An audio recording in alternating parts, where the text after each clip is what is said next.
আচ্ছা অসহ্য ভাইয়া, তুমি সব সময় একটা গানই শোনো, বোরিং লাগে না? প্রিয় কোনো জিনিস বোরিং হয় না, প্রিয় সব সময় প্রিয়, সেটা যে কোনো প্রিয় জিনিসই হোক। যেমন আমার প্রিয় কবিতা হচ্ছে কাজল চোখের মেয়ে, প্রিয় গান খোলা হাওয়া, প্রিয় খাবার ইলিশ, আর প্রিয় মানুষ প্রিয় মানুষ? নাই, বিশাল একটা গ্যাপ।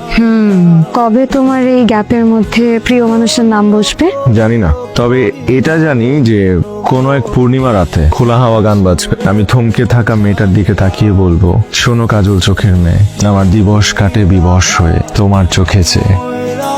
আকাশ কেন? আকাশ কেন, বুকের ভেতর আকাশ, কাজল চোখের মেয়ে, তুই তাকালে থমকে থাকে আমার বুকের বাপাস। এই মেয়েটার লাইনটা তুই ধরলি যে। একটা জিনিস খেয়াল করেছো অসহ্য ভাইয়া? কি? কবিতার শেষ দুইটা লাইন, তুই তাকালে থমকে থাকে আমার বুকের বাপাস।